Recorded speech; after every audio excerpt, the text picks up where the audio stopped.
Hey everybody, welcome back to Talk, Teach, Play. My name is Aaron Locks. I'm your host and the CEO of the National Academy of Athletics. I'm excited today. This topic is one that, man, oh man, I wish we kind of had a chance to talk to you earlier, because as we've gone to this past year, it sure would be really good to have a clue. But the topic today is preparing kids for the unknown. And with me today is Grant Parr. Welcome, Grant. Thank you so much, Aaron. Man, this is a topic that I love talking about, so I'm really excited to be on your show. Very cool. I feel as though as we dig in, those of you that are parents or coaches or league administrators or teachers, this can really help us, especially as we transition back to normal life. As we know, it's not going to be normal, so we're going to have to make those adjustments going forward. If you have already subscribed to the Talk, Teach, Play channel, thank you so much. We appreciate the support. If you haven't done so, go ahead and click and subscribe. Please do so. And look, I remind you, parents and everybody that keeps going forward. In fact, Grant, I've got some questions for you that are going to come up later in the show. One from Ashland, Oregon, and one from Newport Beach already, because I kind of tease things out. So, but please keep sending your questions in, because the questions is really what inspires and stirs the conversation as we go forward. So, all right, well, let's seek to understand before we've been understood, right? So, Grant, just tell me a little bit about your background, your experience, and let's dig in. Absolutely. Well, I'm a mental performance coach. So I work with athletes, teams, and coaches at all levels. So professional athletes, Olympians, collegiate, high school, and youth. I also work with corporate athletes. So I work with executives as well, providing mental skills and leadership skills.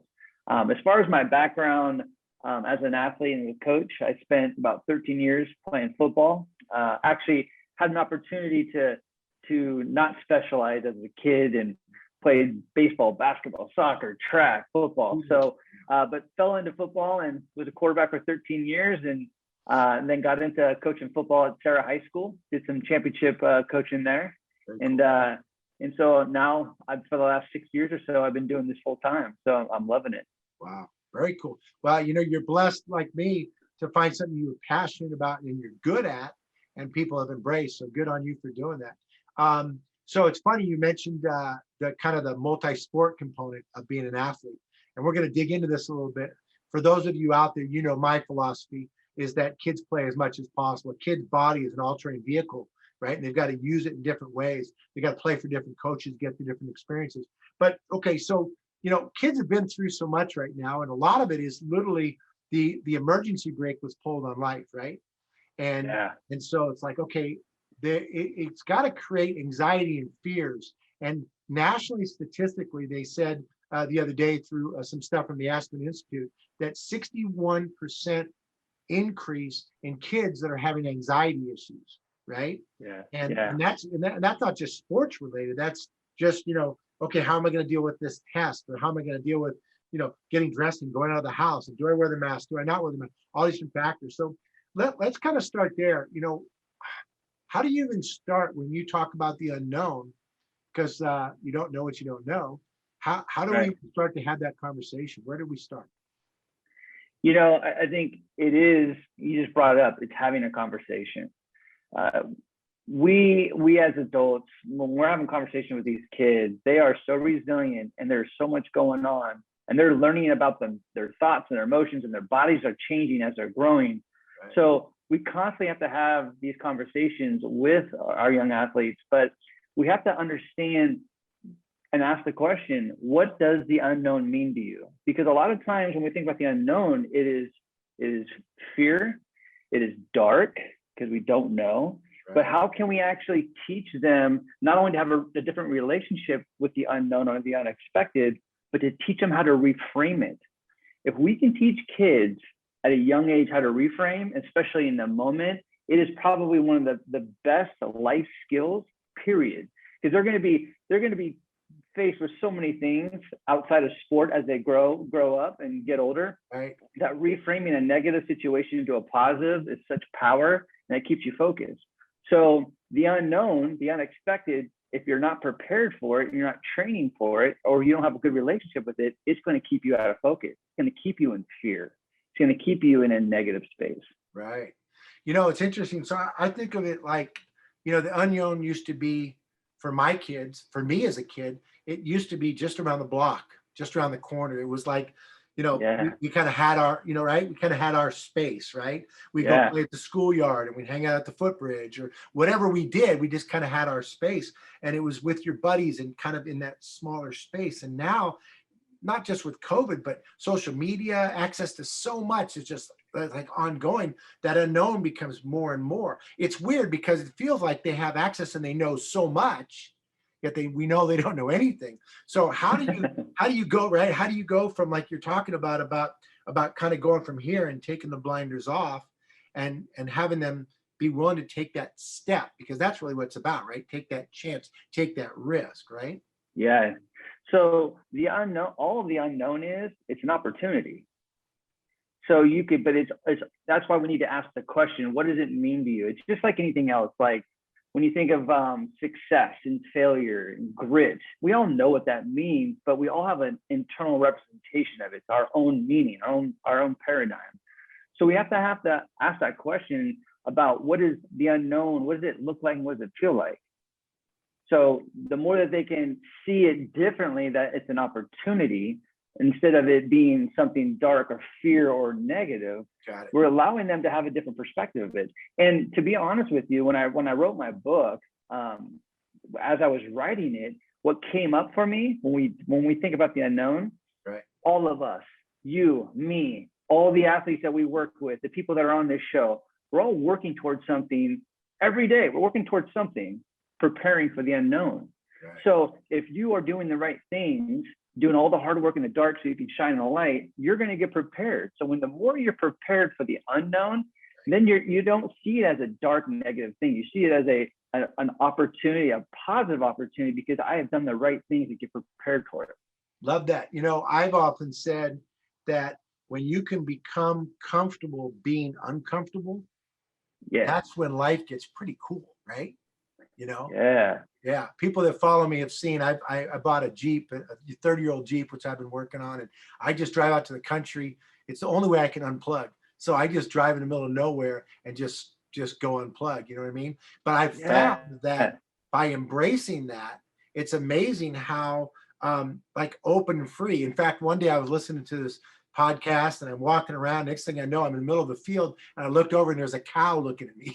And this cow, like, I don't even know how I got there. And the cow's like, "What the hell are you doing out here, dude?" You know what I mean? But by embracing the unknown. So with kids, I remember when my kids used to go to sleep and it's like, you got to check under the bed. Is there something unknown that's negative?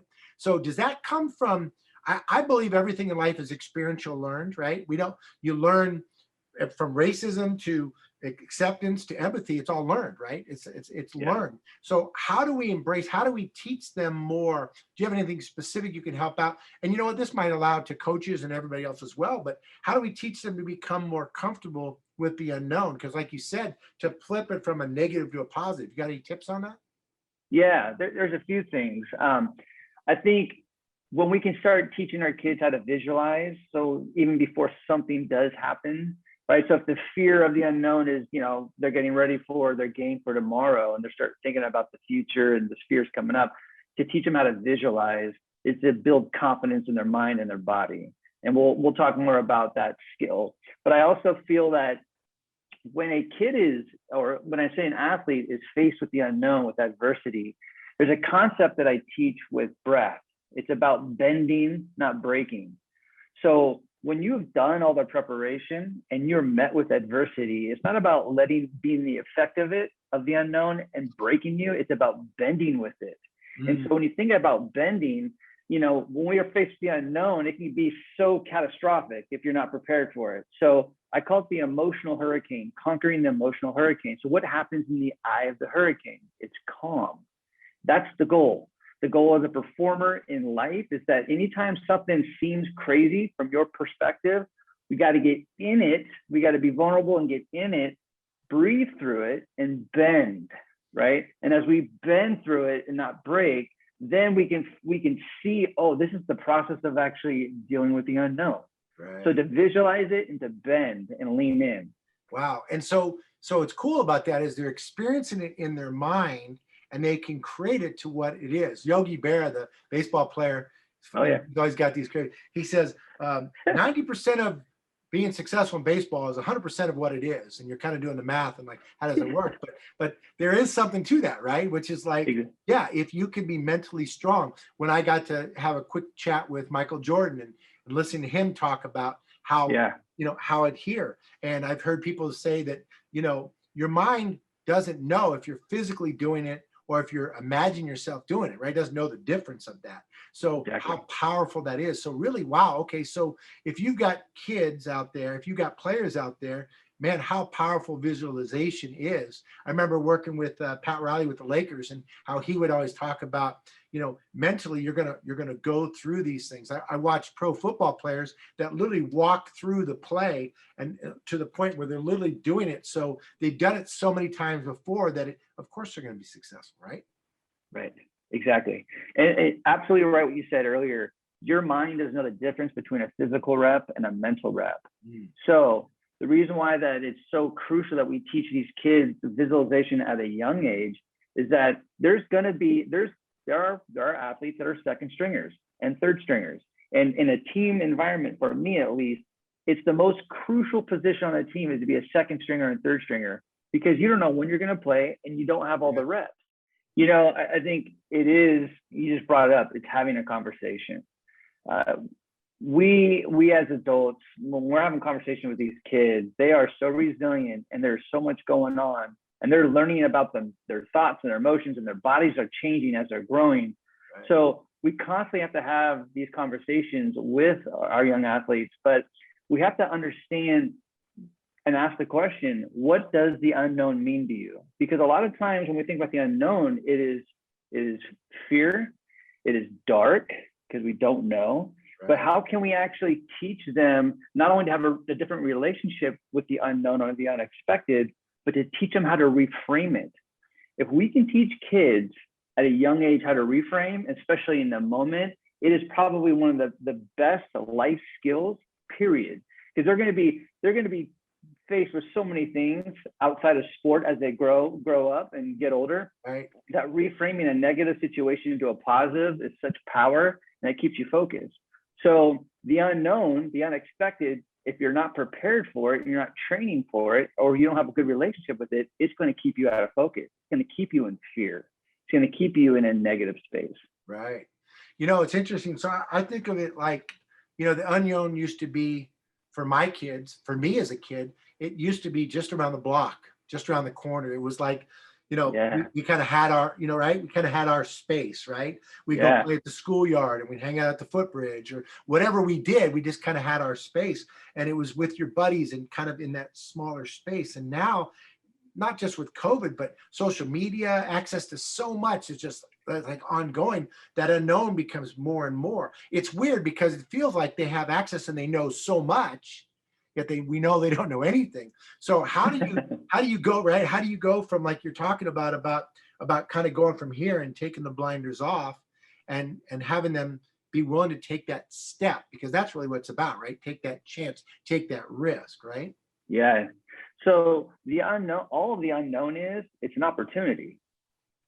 So you could, but it's that's why we need to ask the question, what does it mean to you? It's just like anything else. Like when you think of success and failure and grit, we all know what that means, but we all have an internal representation of it. It's our own meaning, our own paradigm. So we have to ask that question about what is the unknown, what does it look like, and what does it feel like? So the more that they can see it differently, that it's an opportunity, instead of it being something dark or fear or negative, we're allowing them to have a different perspective of it. And to be honest with you, when I wrote my book, as I was writing it, what came up for me when we think about the unknown, right? All of us, you, me, all the athletes that we work with, the people that are on this show, we're all working towards something every day. We're working towards something, preparing for the unknown. Right. So if you are doing the right things, doing all the hard work in the dark so you can shine in the light, you're going to get prepared. So when the more you're prepared for the unknown, then you don't see it as a dark negative thing. You see it as an opportunity, a positive opportunity, because I have done the right things to get prepared for it. Love that. I've often said that when you can become comfortable being uncomfortable, that's when life gets pretty cool, right? Yeah. All right, well, welcome back. We had a little technology challenge there, so let's reset, because you were just giving some really good tips in terms of what you started with was basically that your mind doesn't know the difference, right? If your body physically doing it or not. So get back to it, man. Reset. Let's go. Absolutely. So, well, when we think about visualization, we can use it in so many different contexts. But for me, as a coach, as a player, for second stringers and third stringers in a team environment, to me, it's one of the most important skills, because you don't get the physical reps. You don't get in all the opportunities to play. So, and you don't know when you're going to play. So you need to actually get prepared. Now, what you can do physically, like when you're practicing, which you can maximize, I call it maximizing time with your reps. Now, you just said it earlier, your mind doesn't know the difference between a mental rep and a physical rep. Right. So I call it do it in threes. So if you're going to do like a free throw and you're working on your free throw or a 3-pointer, whatever the shot is, before you actually make that shot, I want you to visualize it and then actually do the physical shot. And then if it goes in, I want you to reinforce how that beautiful shot went. Or if you missed it, I want you to re-correct it in your mind real quick. So do another visualization on how it should be. So if you're doing 10 free throws and you're doing it in threes, you just maximize all those reps because your mind doesn't know the difference. So the more that you're visualizing, the more that you're controlling that image, that when you're faced with anything, you're prepared. I know there's a lot of kids not doing that. So I'm teaching kids right now that every moment that you have when you're actually competing or practicing or training, get more of those mental reps in. Yeah. I think it's great that you're talking to your friends and having a good time at practice. Great. I want you to have some of that. But then there's sometimes you need to dedicate it in your mind when you're waiting for your next physical rep. Right. Creating that mental toughness, that mental strength. I know, we've all read it takes 10,000 hours to be an expert, right? Right. So you can do that. I think of when it's fun, kind of a funny story, but I remember I used to, my coach would say, practice shooting, right? And then at night, he said, lay on your bed and practice shooting the ball. Well, it was all good until the ball missed and hit the floor. And mom said, hey, you're supposed to be asleep. So then you did without the ball and you still did the same thing without the ball. And you got the snap and the follow-through, right? And again, same concept. Now that's using the body, but even just in the mind to be able to get to that level is very powerful, right? Absolutely. 100%. So I again, having the opportunity to work for Coach John Wooden, a lot of his statements are really powerful. And he used to talk about that, realistically, luck is when preparation meets opportunity, right? Right. It's an important piece. I have been called the luckiest guy in the world. I happen to believe I'm a pretty lucky guy, but I've also found that the harder I work, the more luck I have, right?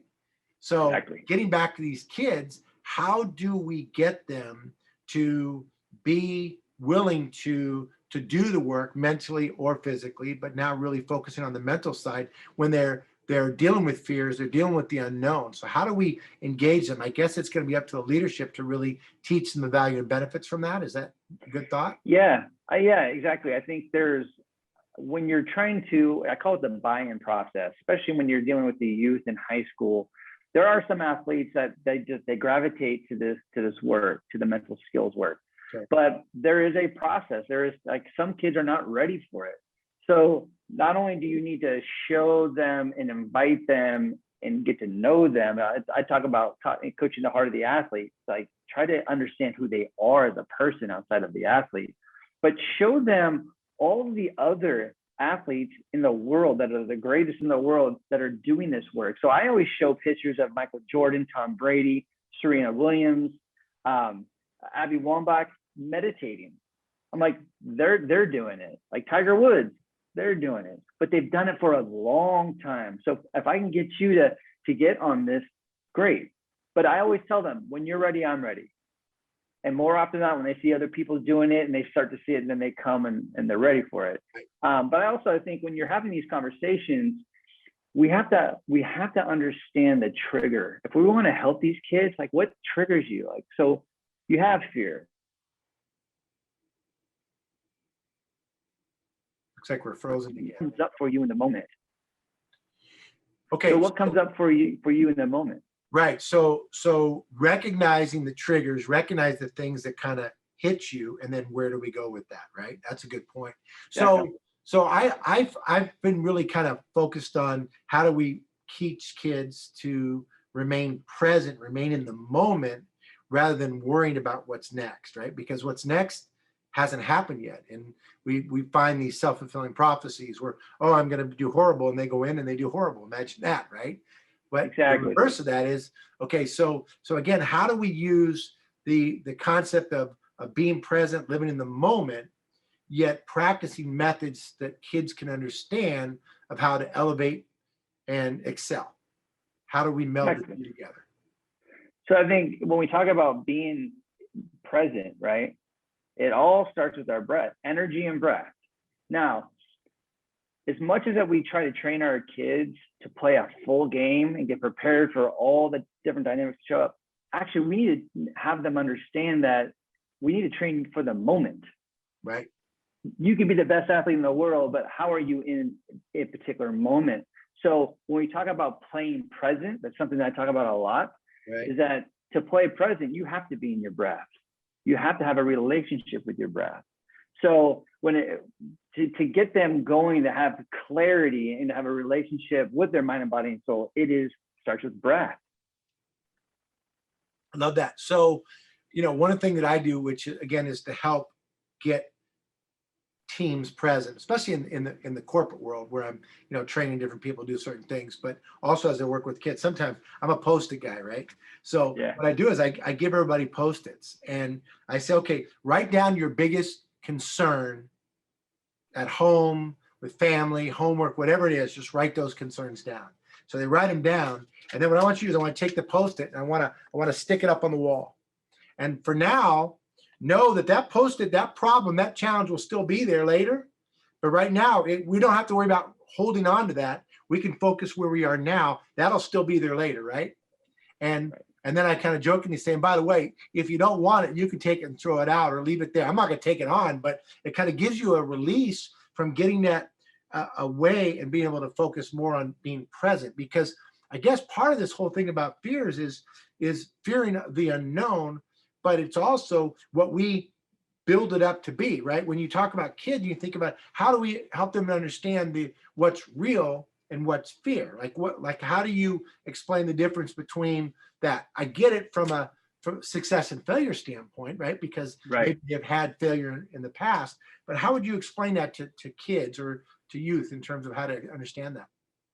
Yeah, so fear of failure and fear, period. I mean, it's one of the biggest things. That confidence is what I deal with a lot. Okay. How do I gain confidence? When I lose it, how can I get it back? But when you talk about fear, okay, I'm sure that you're familiar with the acronym false evidence appearing real. Okay, yep. So fear. Wait, say that again for those that are listening. That's not a bad. Say it again, slow, sir, because it might be something they can write down and know. Yeah. Right. False evidence appearing real. It's the acronym for fear. Now, there's different kinds of fear. There's life-threatening fear, where someone robs your house, someone puts a gun to your head. Okay, that's real fear. But when we're talking about performing in sport or anything, performing and acting in the workplace, fear is in the future. It's an illusion.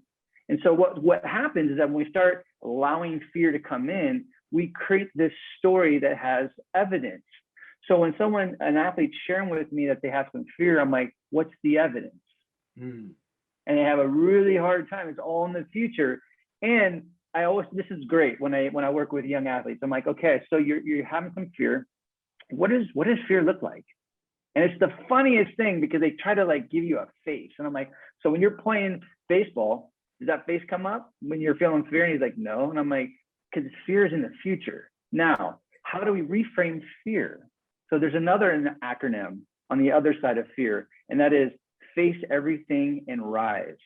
That's fear. So when we talk about our kids, getting them vulnerable in the moment to trust themselves, trust their training, lean into it. Yeah, it's going to be uncomfortable, but you're going to see through. It's going to be quicker than you think when you get on the other side of it. And the more that we can coach them and guide them through that uncomfortable leaning in, then they'll start seeing the opportunity of the unknown as like an opportunity. Yeah, and what's amazing to me is you're saying that it's resonating so much. I've seen it with my own kids, is the fact that, for me, the antidote to fear is confidence, right? Right. Right. And I believe, at the National Academy of Athletics, our focus is creating confidence, optimism, and and creating kids that are courageous to go out there and try. And if you have a fear, it's gonna block, right? So we have to turn those stumbling blocks into stepping stones to better things, right? So Right. confidence to me has come from not just, arrogantly, I've got this, I'm amazing, but rather a lot of it comes through the experience of looking back and saying, wait a second, when the first time you were at bat, you were maybe afraid of the ball, right?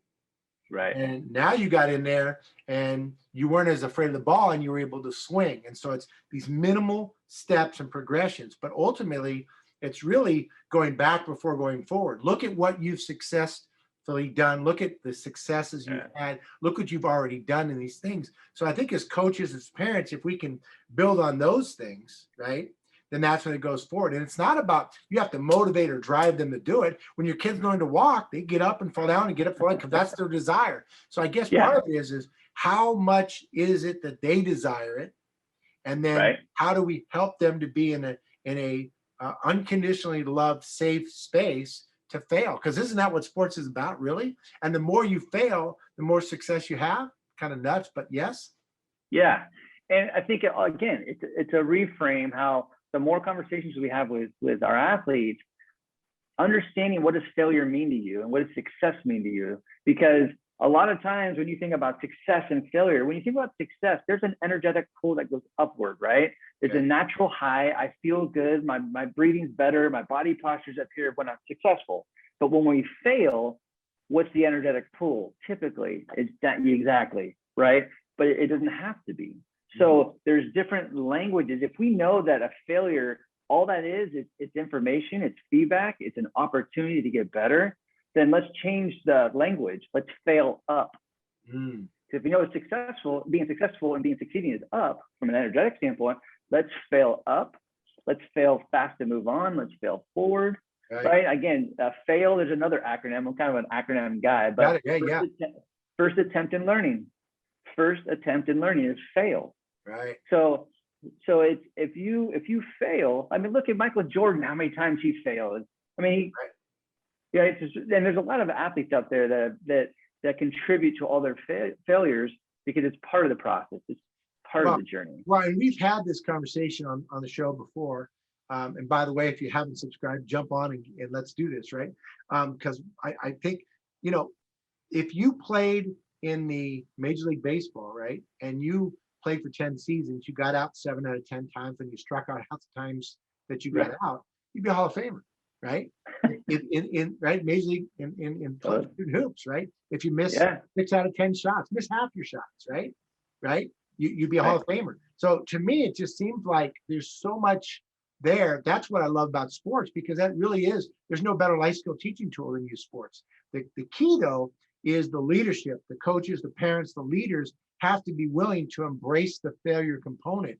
And we have to be able, because again, going back to the fear of what's going to happen if you fail, to me, failure only becomes fatal if you quit or if you blame somebody else instead of accepting that opportunity, like you said, to grow, or like Joe Montana said, fail fast and fail forward. That's really what we're about as we go forward, right? Absolutely. And again, it's going back to what failure means, because I've heard so many people say that failure is not showing up, it's not trying, or failure is a mistake. There's all these different ways of looking at failure. So we need to understand, like, it's part of the process. Like, if you're not failing, there's no way you're going to get to where you're at, where you want to go. There's no way. So it's building having these conversations and getting kids to really have a different relationship with failure, with success, with fear, and pressure. I've asked kids a lot at the high school level, what does pressure mean to you? And they say, more often than not, it's negative. And so understanding that, let's think about this, because I want to kind of pivot a little bit with that, but the same deal is right now, I feel like compassion is something that we all need to have more of, right? Yeah. And when we're dealing with kids and we're dealing with they need the compassion, right? So, but then we have to be compassionate with the kids. We have to model that for them. And Right. and so part of this dealing with the unknown and the fear is kind of understanding that I'm not perfect. I'm a parent. I failed. So we have to be honest to a point as we can through this journey. So how do you feel the compassion component? How do we embrace that? One of the things I really want to make sure, particularly as the kids go back out and start playing and they're engaged in what they're doing, is that we introduce a little bit more of the social side and the compassionate side into the sport, because I do think it will help them to have a better balance and be able to deal with what's coming ahead, right? If you can understand and have empathy. So, got any Right. ideas on that? Yeah, I think obviously you were exposed to the greatest coach of all time and had the best approaches in language dealing with athletes. With me, I grew up in an era where there wasn't a lot of transformational coaching, a lot of transactional coaching, good or bad.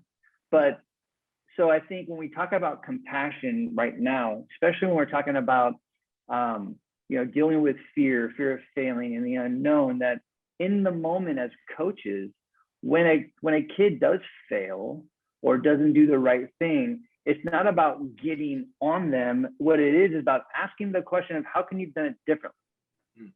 And you do it in a way that you're sincere and you're authentic and you care. Yes, you might have some energy behind that question, but it's not about getting on their throat. It's about, because we're trying to teach these athletes to solve problems. Right. Right. Yeah. So how can you done it differently and have them work it out? And to me, and you're showing compassion when you're doing that. And also, I think the more as coaches and parents, we can show vulnerability, that vulnerability. And I say this, not only do I say it, my mentor says this, that victory goes to the vulnerable. So when you're vulnerable in the moment, right? Vulnerable with your emotions, vulnerable with your play, there's so much victory in that. So the more we can teach kids that vulnerability is a great thing, but it's a strength. Well, so it reminds me of a story, and I'll indulge a little bit, but that's what I tend to do. But so my son Mason was playing Little League, and it was one of those games where if they win, they continue in the playoffs, right? If they lose, their season's over. Okay. Wow. Mason had pitched 2 innings, did great. I don't even know if anybody got base, no runs given up. He had been up twice already. I think he was 2 for 3 with a double and a single, scored a run. I mean, he just had a great game going, right? And now it is the last inning. We've got runners at second and third. We're down by 2. Mason's at bat. Okay. So, little intensity, right? You know what's going on.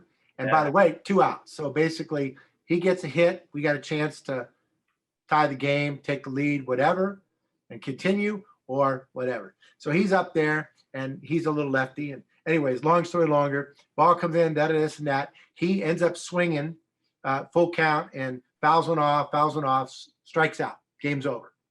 Okay.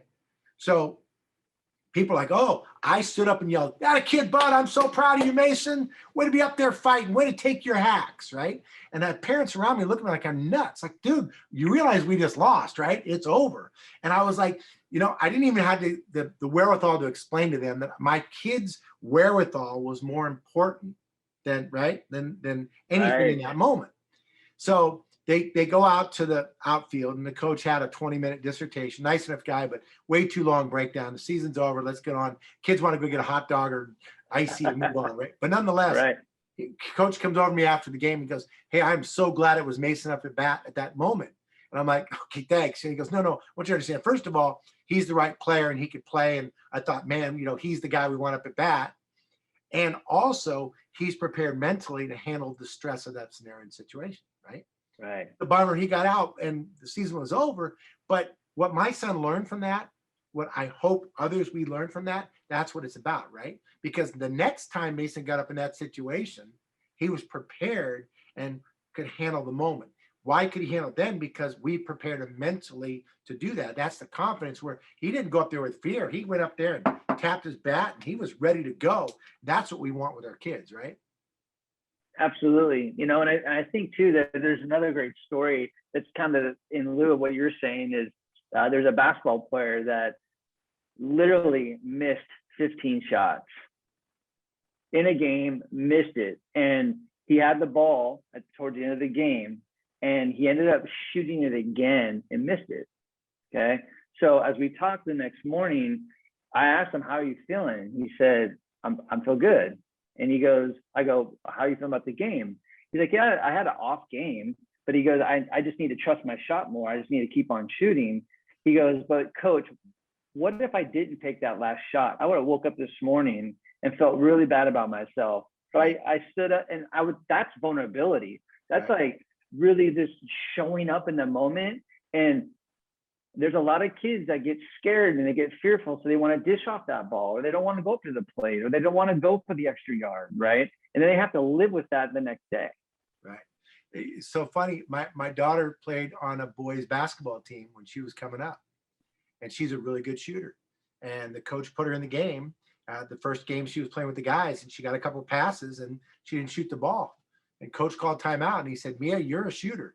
The next time that you're open and you don't shoot the ball, your butt's going to come sit by me on the bench, right? So fair enough. Took her out of the game. She goes back in a couple of minutes later. She shoots the ball, drains a three, shoots the ball, drains a three. And he goes, that's what I'm talking about. You know what I mean? So, but you have to have, that's what's so important with you coaches, man. We got to do this. We got to put them in a position to succeed and fail. And it's fine if they don't succeed right away. But the deal is they have to, what is it? Hamilton. I'm not going to miss my shot, right? I'm going to take my shot. That's what we need. And I think that really sums up this whole thing about failure, right? Let's lead down that path, right? Exactly. And, there's you and I have tons of stories. But I was working with an athlete on one of the best women basketball teams in the country. And she was on JV and she was getting brought up every other week to practice. But every time she'd go practice with the varsity, she would obviously get in her head. There's a lot of fear, overthinking.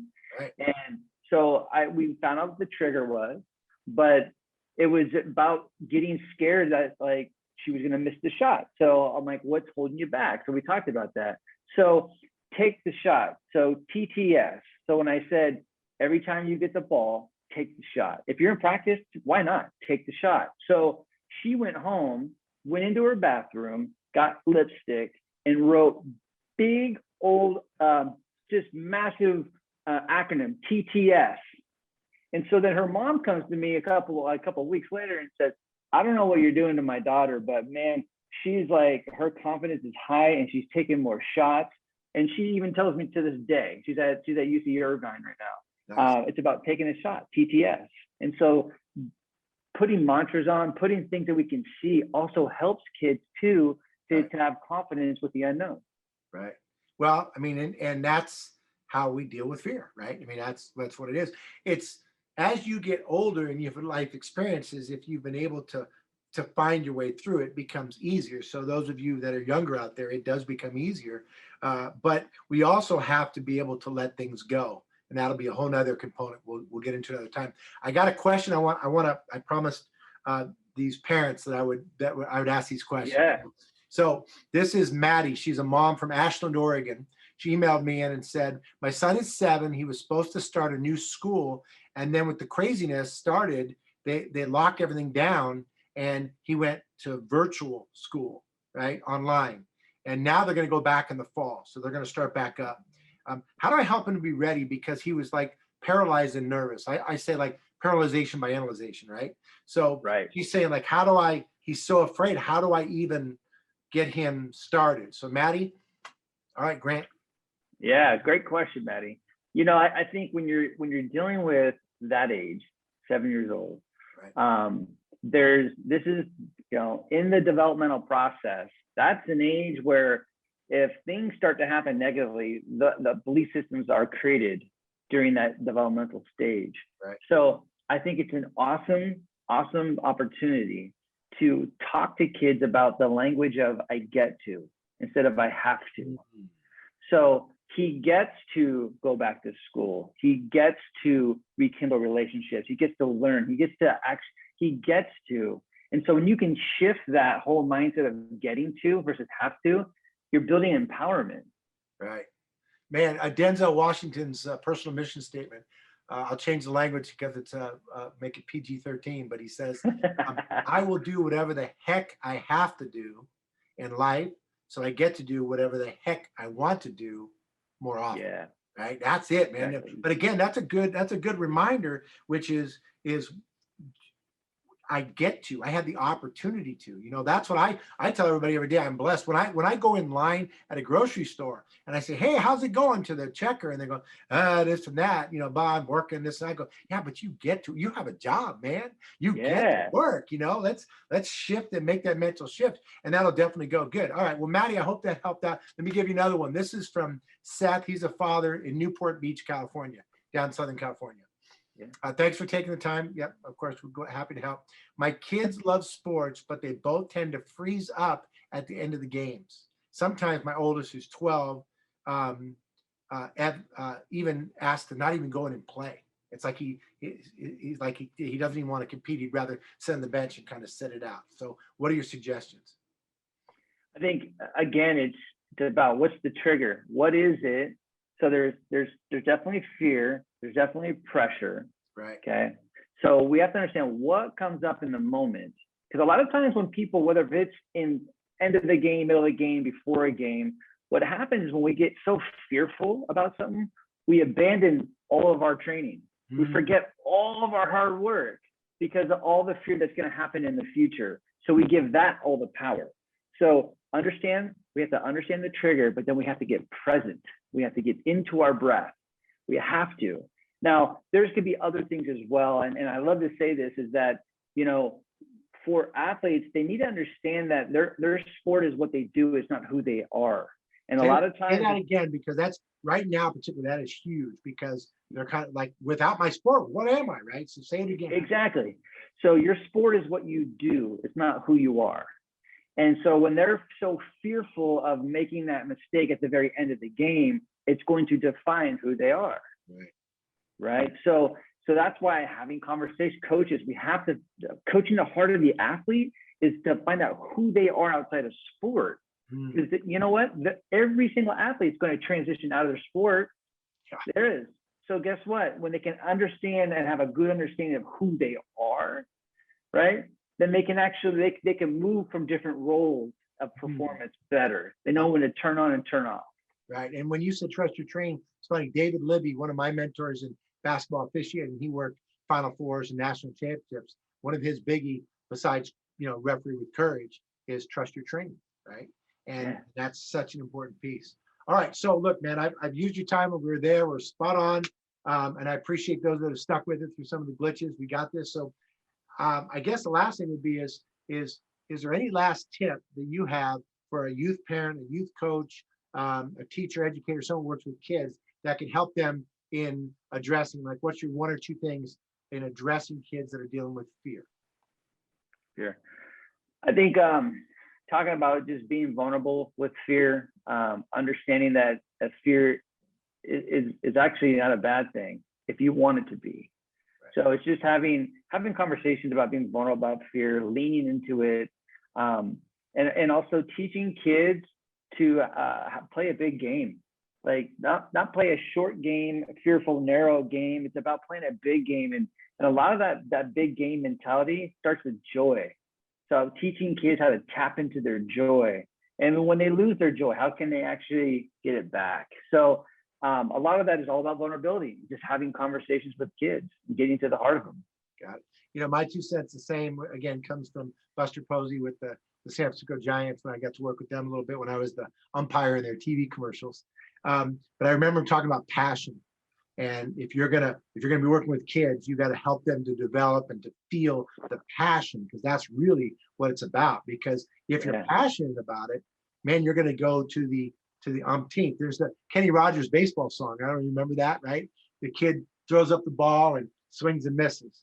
And all right, throws the ball and swings and misses. And throws the ball, and that's strike 3. And he's walking home and he goes, man, I never realized how good a pitcher I was, right? It's like, wow, perspective, man. So anyway, all right, good. Well, hey, great tip.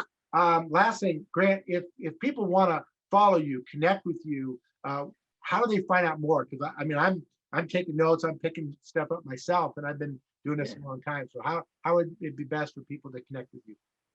I think that the best place is to go to the mothership, my website, which is gamefaceperformance.com. That has all of my content, all my contact information. But if you're into podcasts, I have 90% Mental Podcast, my book, The Next One Up Mindset's there. I'm also doing mindset music. So if anybody's interested in, combining music and training, it's there as well.